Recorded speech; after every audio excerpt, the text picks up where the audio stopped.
Moving on to other stories now. Bilateral free trade agreement has been a source of friction between Seoul and Washington recently. A renegotiation appears inevitable. The nation's finance chief recently provided reassurance the talks will be carried out with Korea's best interest in mind. Kim Hyesung shares with us his remarks. Korea's national interest will be the top priority when it comes to renegotiating the Korea-U.S. free trade agreement.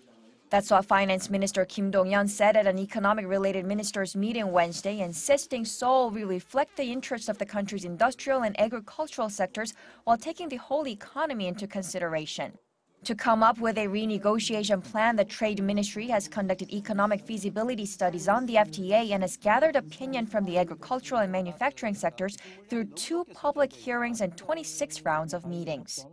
According to government data, Korea's trade surplus with the U.S. reached a peak of $25.8 billion in 2015, but it has been dropping since. It's expected to fall below the $20 billion mark by the end of this year, a low not seen since 2012.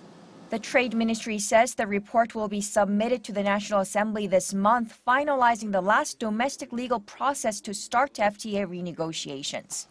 This comes after the leaders of South Korea and the U.S. agreed to speed up the process of amending the trade pact during their summit in Seoul in early November. But to kickstart renegotiations, the Trump administration has to go through its own domestic process. It's required to send a letter notifying Congress that it intends to launch official talks 90 days before the start of renegotiations, hold public hearings, and disclose its goal. Kim Hyesung, Arirang News.